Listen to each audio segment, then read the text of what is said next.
Aló, aló.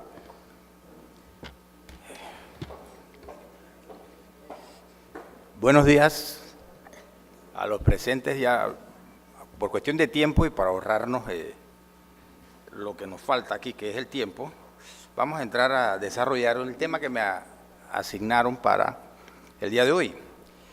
Voy a hacer una relación sobre los medios informáticos en el proceso laboral panameño. Obviamente que algunas de las ideas que voy a desarrollar tienen también aplicación en los otros procesos.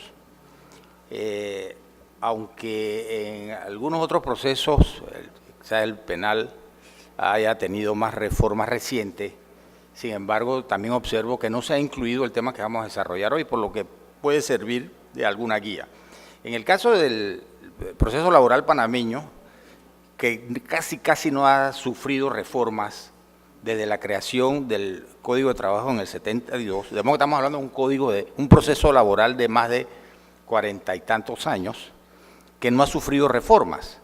Sin embargo, no podemos olvidar que el desarrollo de las tecnologías de la información, que es el tema central, de cómo se transmite la información, ya sea video, ya sea audio, eso no se va a detener, porque el proceso laboral panameño no haya considerado estas técnicas de transmisión de la información y no se haya adecuado a esta modernidad, no significa que el desarrollo de la tecnología se va a detener.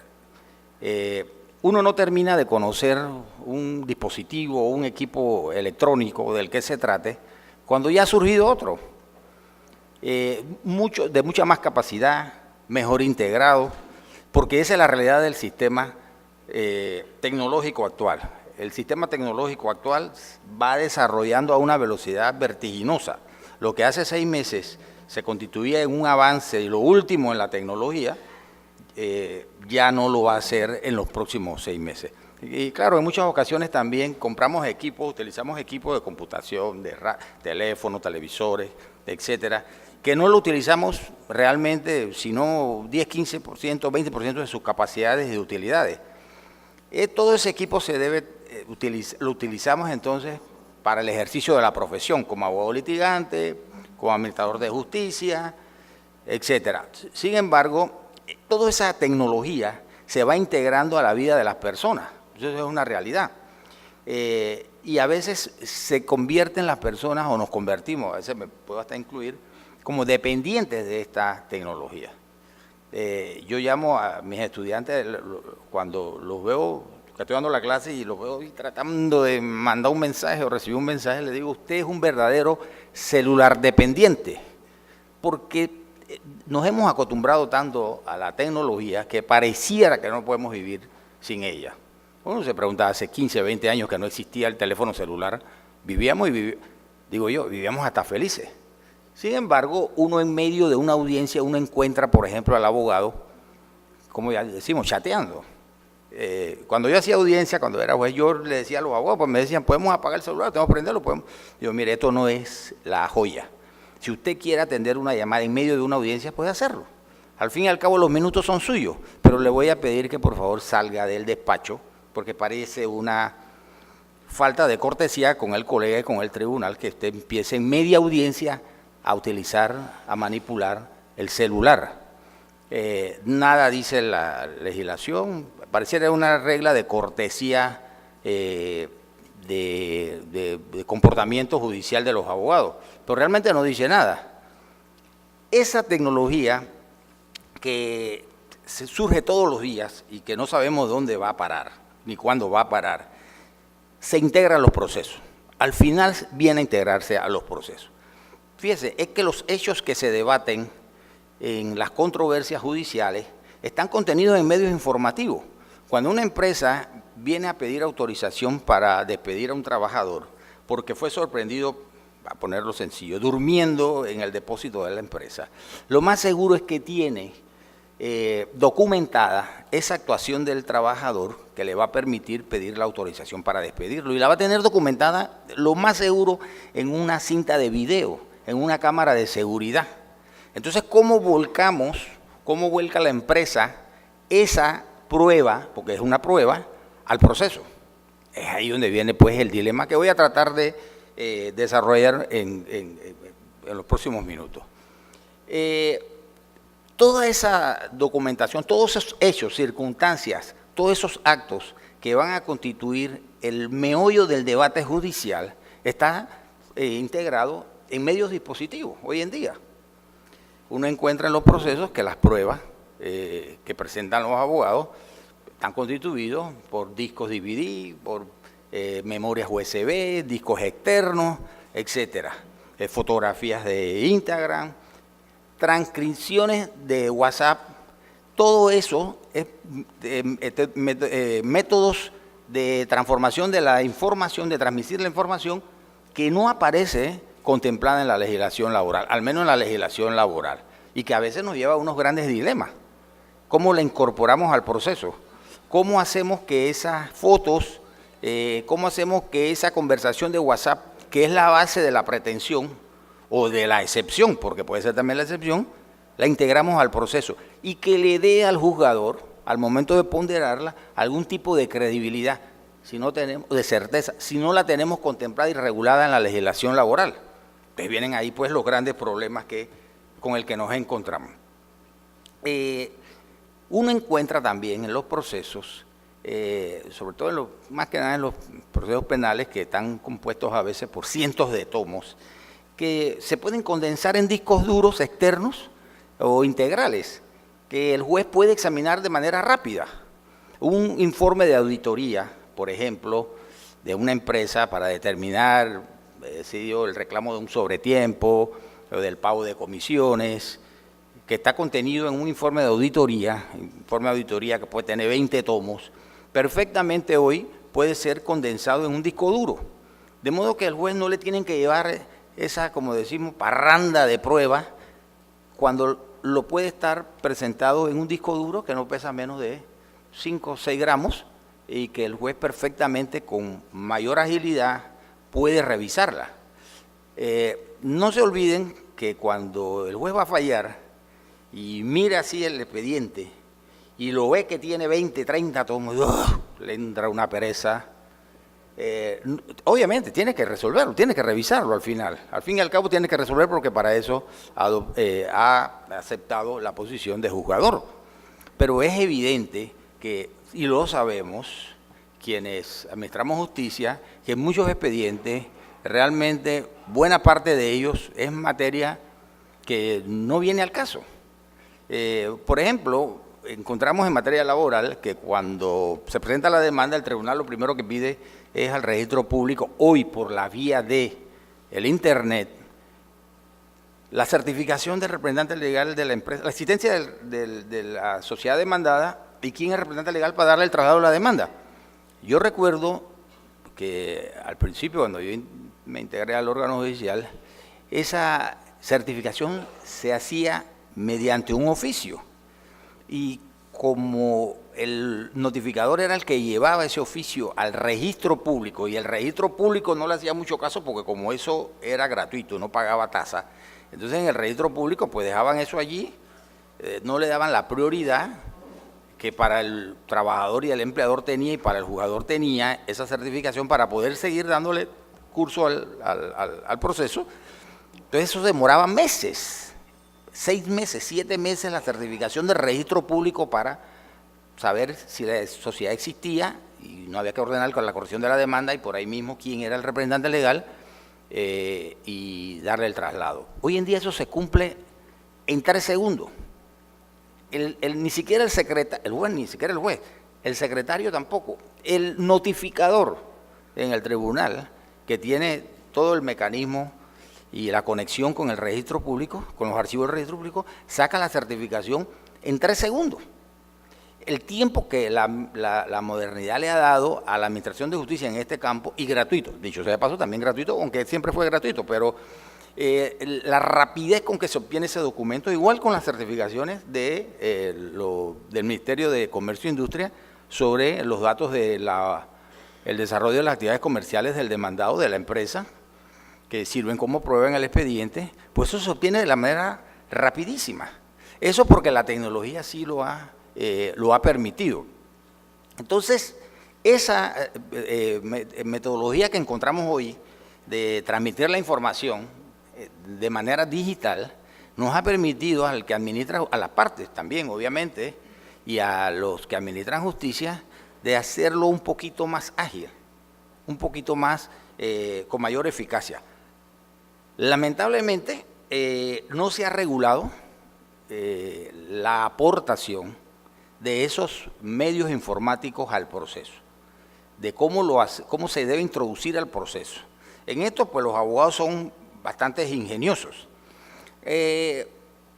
Toda esta información que se presenta en los procesos mediante los métodos informáticos han hecho que los costos para las partes sean pues también más bajos. No es lo mismo aportar fotocopias de una inspección o un informe de auditoría a una empresa de 2.000 páginas, la copia de esas 2.000 páginas, que llevar un USB cuyo valor es relativamente pequeño y presentarlo como prueba, evidentemente. Y repito, para el juzgador también. No es lo mismo que tomar 2.000 páginas y revisarlas que agarrar un USB, meterlo en una computadora y con los sistemas estos de informática leerlo y releerlo de manera pues más ágil. Eso lo ha permitido la tecnología, pero repito, lamentablemente no ha sido posible o no ha ocurrido que nuestro proceso laboral vaya de la mano con esta tecnología. La tecnología no se va a parar, no nos va a esperar, ella sigue. ¿Cómo hacemos entonces para introducir esos mecanismos de transformación de la información, de transmisión de la información? La ciencia jurídica no se va a poder sustraer de estos medios digitales, en especial en el tema de las pruebas. No es que la existencia del proceso y de la prueba depende de la tecnología. No se trata de eso, porque hace 15, 20 años esa tecnología no existía y las pruebas se presentaban al proceso y de igual manera el juez tenía que resolver. La tasa de crecimiento de la tecnología, buscando unas estadísticas, nos dice que cada 18 meses se duplica la capacidad de los microprocesadores, les reduce el tamaño y su versatilidad.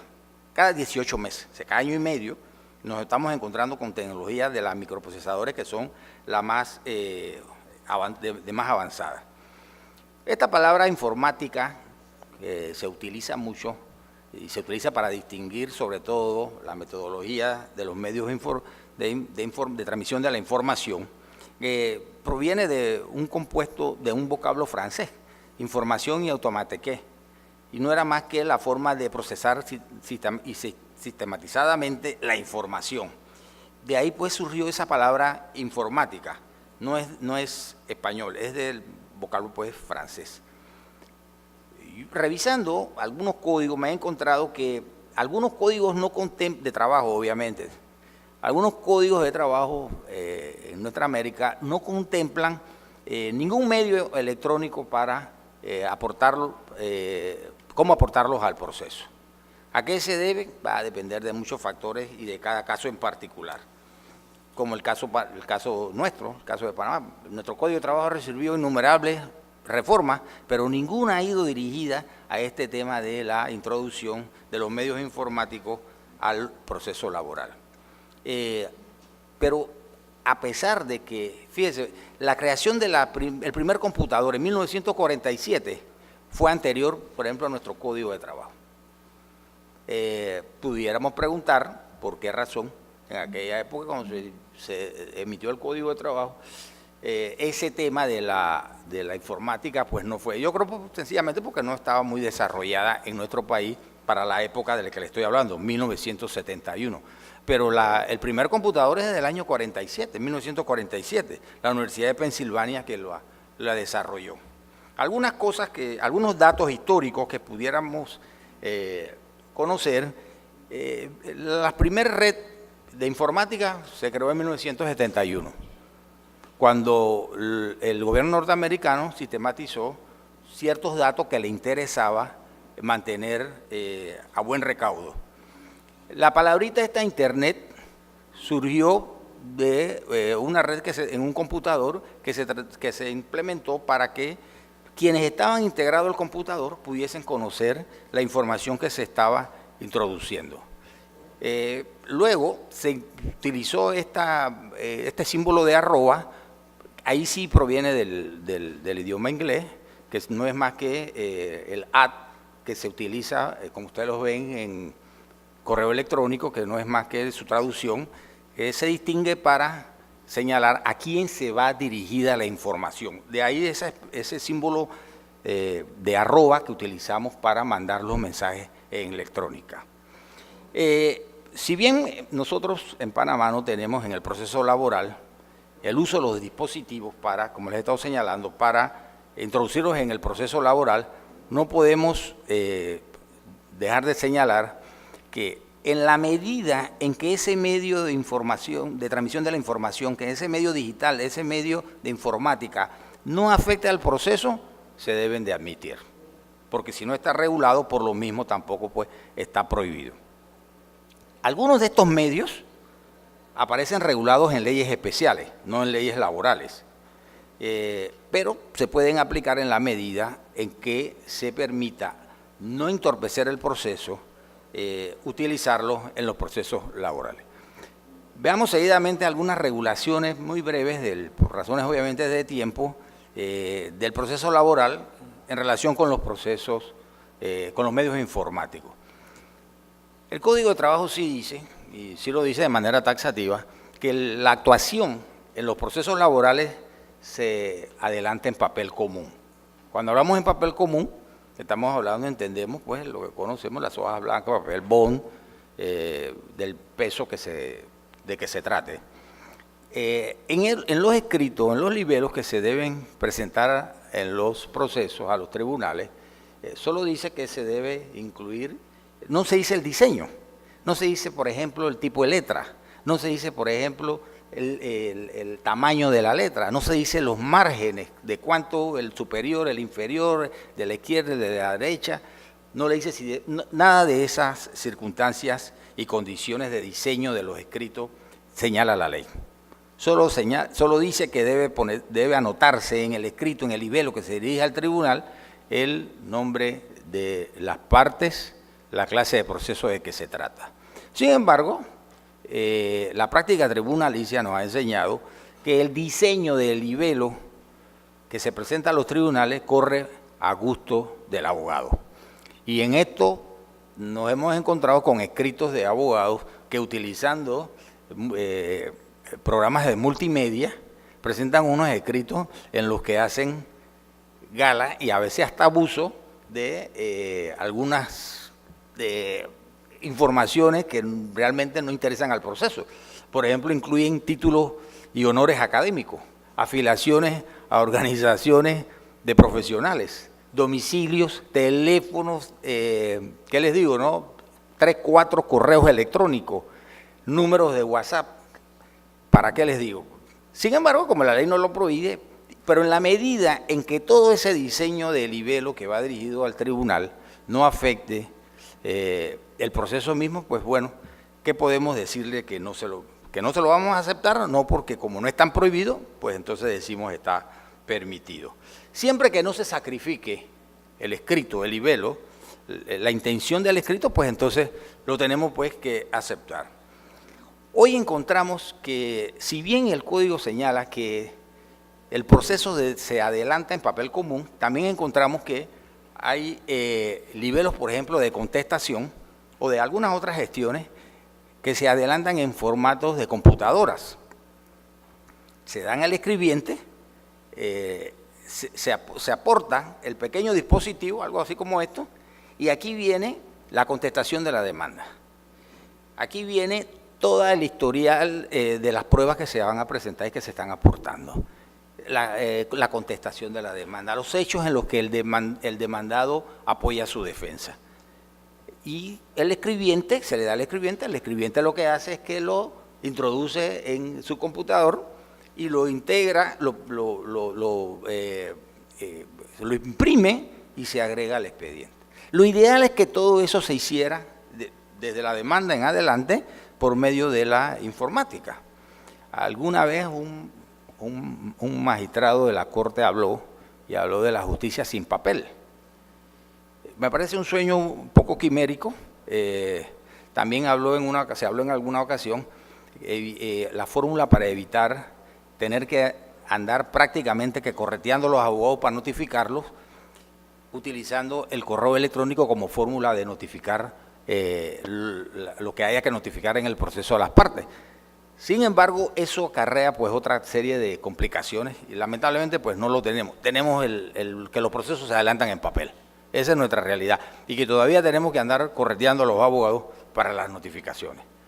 Llegará pues el momento en que eso se hará ya un recuerdo. El traslado de cualquier libelo que se haga en el proceso laboral panameño también deberá hacerse en papel, porque el código pues así lo manda y creo yo todavía habrá que hacer un estudio más pormenorizado, más concienzudo de la posibilidad de que algunas fases del proceso se puedan dar a través de los medios informáticos, a través de la información de los medios digitales. El Código de Trabajo también permite, todavía tiene una disposición, imagínese usted que señala que los abogados pueden transmitirle al tribunal memoriales a través del telégrafo. Para empezar, el telégrafo es una especie en extinción en nuestro país, porque la tecnología se lo ha llevado de calle. Hoy en día nadie manda una carta, todo el mundo manda un correo o un WhatsApp. Los tribunales tenemos todavía que mandar los oficios, pues lamentablemente en papel. No los mandamos por correo, por los correos nacionales, porque tenemos en la institución las valijas, el sistema de valijas que nos permite transportar escritos, documentos, etcétera, que haya que enviar a otras jurisdicciones o a otras circunscripciones territoriales. Pero yo sostengo que si existiendo los sistemas informáticos y que está conectado, por ejemplo, toda la red del órgano judicial, pues debiéramos ya ir pensando en ir eliminando esos oficios que nos quitan tiempo en tener que estar escribiendo y sellando y metiendo en sobre y llevándolo allá para que centralizado, para que lo metan en la valija y esperado 3 días para que lo lleven allá a David, cuando abriendo un correo electrónico pudiéramos mandarlo en cuestiones de segundos. Entonces, hay que ir pensando en ese tipo de tecnología que nos releve los sistemas un poco ya medio desfasados como son los correos nacionales, pero ahí está la norma. Ahí está la norma que dice que habrá que... La pregunta es si un abogado manda al tribunal una apelación a través del correo nacional, ¿cuándo le va a llegar? Cuando le llegue eso, lo más seguro es que ya resolvió el superior el recurso. Bien, aunque algunas actuaciones, dice el código, aunque el código dice que todas las actuaciones deben ser en papel, realmente los abogados, las partes en los procesos, por lo menos, al menos los laborales, saben que hay determinadas pruebas que no se pueden elevar a medios digitales. Por ejemplo, algunos libros de contabilidad, eso no se puede elevar a un medio digital, salvo que se quiera, por ejemplo, fotocopiar. Sin embargo, a veces hay firmas, asientos contables, etcétera, que hay que observarlo allí en concreto, que no se pueden elevar a medios digitales. Por ejemplo, legajos de facturas, algún objeto, alguna cosa que no tampoco se puede condensar en un medio de informática. Sin embargo, sí se permite que para condensar algunas pruebas, en la medida en que se pueda, se utilice pues fotos digitales, disquete, memorias USB, DVD, etcétera.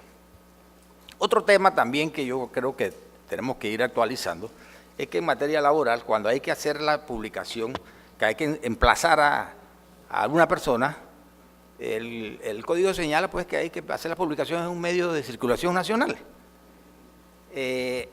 Cuando el código hablaba de medio de circulación nacional, un periódico de circulación nacional, estaba hablando en eso, lo que conocemos como un periódico de papel. Sin embargo, hoy día existen lo que conocemos como los periódicos o diarios digitales, que fíjese usted tienen hasta más alcance que los diarios nacionales. Aunque bueno, casi todos los diarios nacionales se han elevado a medios digitales y uno lo puede leer perfectamente en su computadora sin tener que salir a comprarlo a la calle. Pero la pregunta aquí del millón sería si la publicación en un medio digital suple o se conforma con la exigencia del legislador en su momento de que los edictos emplazatorios había que hacerlos en un periódico nacional. Mi opinión es que sí. Habría que ver nada más la certificación de que puede hacer el secretario, que le informa el abogado que la publicación la hizo en tal medio digital, en tal periódico digital, y que se constate que efectivamente se hizo y que ese medio digital tiene pues alcance nacional. Cuando los expedientes se pierden o hay que reponer una parte de ellos, también el código señala que las partes son las que aportan su prueba de que el expediente existió y lo que tenga para conformarlo. Nada impide que el abogado, el litigante, aporte un medio de informática, lo que tenga, que le permita al tribunal tener la certeza de que esas partes del expediente que se extravió, que se perdió y que se debe reponer, existieron y formaron parte del expediente. Un medio de prueba de informática, para considerarlo como tal, debe primero estar constituido en un proceso judicial. En segundo lugar, tiene que evidenciar un hecho, una cosa o una circunstancia. Y en tercer lugar, debe ser capaz de informar por los medios de los sentidos qué es lo que quiere transmitir.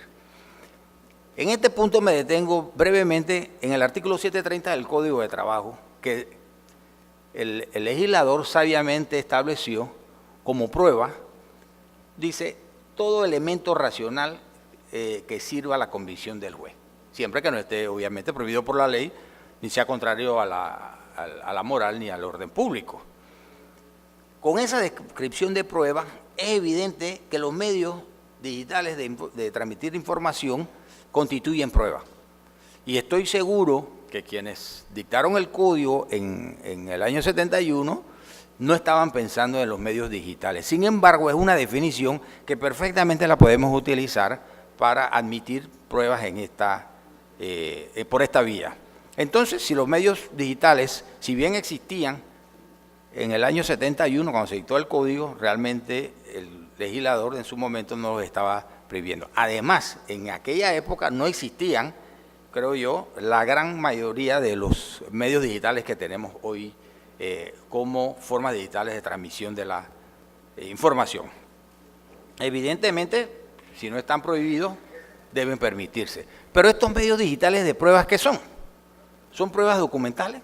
¿Son pruebas testimoniales? ¿Son pruebas periciales? Bueno, esa es una discusión inacabada. Yo creo que ni siquiera ha empezado. Uno se pregunta, bueno, ¿y el WhatsApp? ¿Qué es el WhatsApp? Que sabemos es una aplicación que se utiliza solamente por la vía del celular, que transmite audio, video, etcétera, etcétera. ¿Eso qué constituye? ¿Es una prueba documental? ¿Es una prueba testimonial? ¿Es una prueba pericial? Repito, nada más como ilustración, el artículo 749 del Código de Trabajo, que define lo que es la prueba documental, no lo ubica. No va a ubicar nunca esa definición, prueba documental, de lo que es un medio de informática. Sin embargo, los abogados, creo que todavía tampoco, los litigantes tampoco tienen claro este tema, porque algunos presentan, por ejemplo, una transcripción de WhatsApp dentro de las pruebas documentales, otros las presentan dentro de las pruebas testimoniales y otros dentro de las pruebas periciales. Cada uno, a su leal entender y saber, definen lo que constituye, por ejemplo, en el caso del WhatsApp, es una de las pruebas que en últimos tiempos ha sido más utilizada. Lo cierto es que es una prueba electrónica, es una prueba autónoma, que no le vamos a encontrar definición en las clásicas definiciones de prueba. Concluyo pues que ante las nuevas tecnologías, la ley laboral no le está permitido quedarse atrás, impasible, dejarla pasar, no puede ser. Algo tenemos pues que hacer para adecuarnos al modernismo. La prueba documental, que era conocida antes como la prueba de la reina de las pruebas, yo creo que ya perdió ese reinado. Yo creo que los medios digitales la han ido desplazando. Van a seguir apareciendo nuevas formas de